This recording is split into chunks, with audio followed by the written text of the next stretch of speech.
Thanks for this, Beau. I feel very zen now. Cheers. Watch out, you might get what you're after. Cool babies, strange but not a stranger. I'm an ordinary guy, burning down the. Hi, I'm Chris. And I'm Dan. We're two guys. One beer. Dan, Yes. you always give me trouble. Well, yeah. Constantly, that I never bring a guest. And you never do. Yep. Well, I finally did. Mr. Beau Pinto. Whoa! Whoa! Social media guru. That's right here in the house, man. Nice. Nice to have you, Beau. Yes, we're going to drink beer. Yeah, we brought you on the show to drink beer. Which is I'm excited about. That's awesome. Chris brought us Flying Monkeys. Yeah, it's quite an interesting company name. I love it. They're out of Barrie. Okay. This one is 12 Minutes to Destiny. It's a raspberry. I can last 15. Does that mean I'm better than the beer? Yeah, you've landed in Destiny land. You know, like when I hit that 15 mark, the woman looked at me and just went, woo! It was great! Or do you think it means something else? Maybe, I don't know. It's a...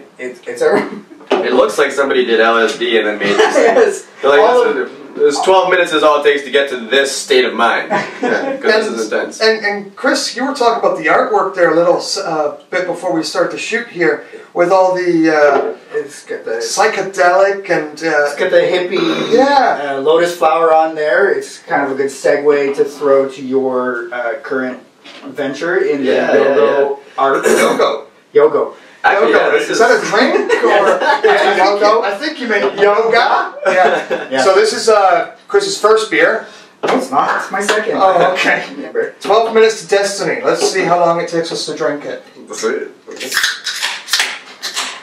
Something I saw some raspberry action going on here. We know you love it. Oh, that smells like raspberry too.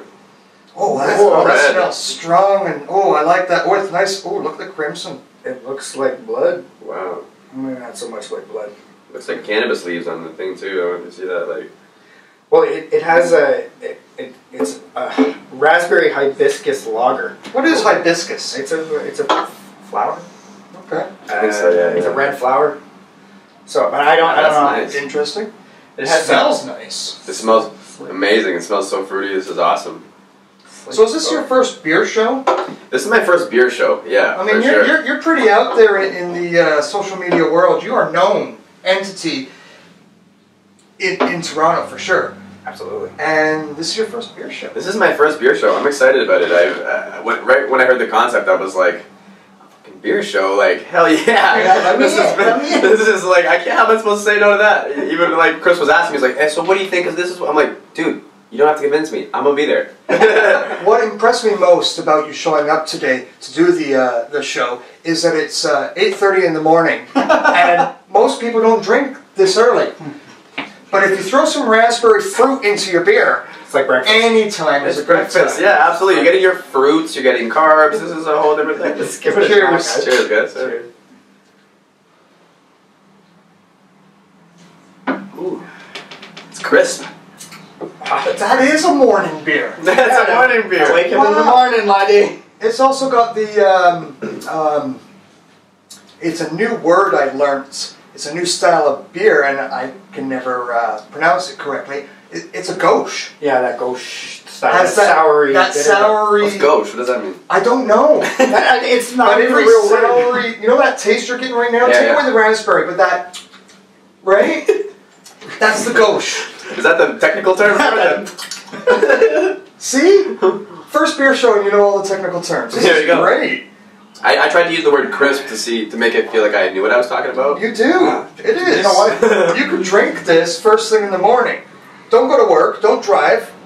Well, go to work, but don't drive to work. It's 4.1%. You can drink it at 8:30. Good Look at that. This is a breakfast beer. It's definitely breakfast. Raspberry hibiscus. This actually goes really hand in hand with like sort of that yoga, spiritual like type of stuff. Yeah. And his art on here. So I feel like this is sort of a great beer for you guys to sort of introduce me. I appreciate that. Yeah. This is awesome. You could serve this at your gallery / yoga place. That's what I'm saying. At the Freedom Factory, correct? Yeah, exactly.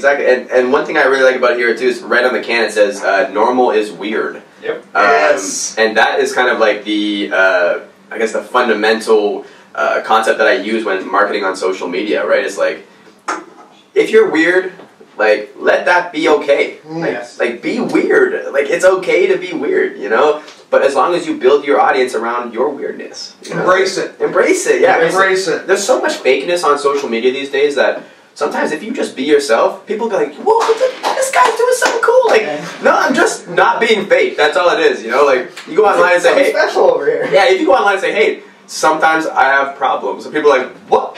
Oh my god, this guy's speaking the truth. It's like, yeah, because no one else does that. You know, like, it's crazy. This is awesome. This is, I swear it's dead on. I don't know if you picked this purposely, but it's like craft beer is our meditation. Yes, it's absolutely, it fits. When I bought it, I had the fact that you were coming on the show in mind. Oh my gosh, that's perfect, man. What was the fact that it's very, I like to call it very hippie. Yeah. For your yoga and art studio. Yeah. For So sure. we've brought that up twice, maybe even 3 times already. Explain to us your new endeavor with the gallery and the yoga and the name. Chris brought it up, but tell us about it. So it's called the Freedom Factory. Basically what it is a yoga studio inside of an art gallery. Nice. And the purpose of that is, number one, it's really just dope to do yoga in an art gallery. The feeling, the vibe, the energy that you get is really cool. But the other thing is that creativity is not necessarily this linear thing. It's not just a talent or a skill. Creativity is a state of mind, right? Even what we're doing right now, like this process is very creative, right? You're not necessarily painting, but it's a creative process, right?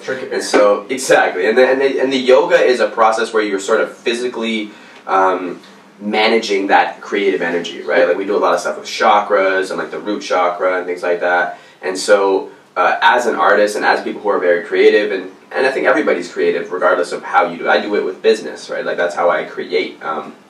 But in general, like that energy and that things that if you don't get that stuff out and you don't know how to manage that energy, it can be really problematic. Most people when they have anxiety and things like that, it's not that they actually have anxiety, it's not this some sort of clinical disease that they have, it's the fact that they have, like, even the creative energy, they say that we have multiple hydrogen bombs worth of energy that replenishes in ourselves every day, and the only way to release that energy is through creative expression, right? So what happens is if people don't create, if they're not doing what they love, they start to feel this like feeling as if a bomb is about to explode in their chest, and that's what anxiety is, right? Yes. And then when you take that anxiety and you suppress it with either drugs or alcohol or by ignoring it or avoiding it, and then it starts to turn to depression.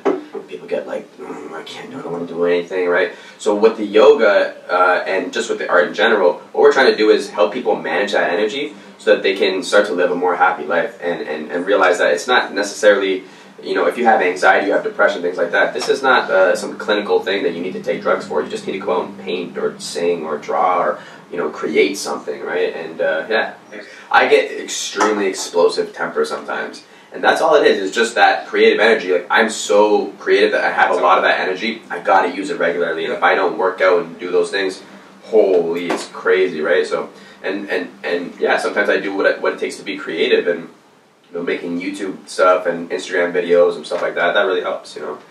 Well, it's been a pleasure having you on, and you are welcome to come back anytime. Thank you, my friend. And awesome. You will come back. I will come back. I will come back. Even just for the beer. It's like, It's a mind trick. Hypnotize or something, yeah. And we're going to make sure some of your content is up here. Yes. You know, for your businesses and stuff like that. Cool. Oh, don't do that, because then I have to get fancy with it. You know, we just do this. We just do the full screen. You will see a link. No, this is awesome, man. You guys are doing some awesome stuff, and I appreciate it. Just, you know, come and hang out with some cool guys, drink some awesome beer, and have fun and support the community of what we're doing. You know, we're all sort of in it together, especially as Canadians, as people from Toronto, and beer lovers. So cheers to that. Cheers. Thanks. Thanks, guys.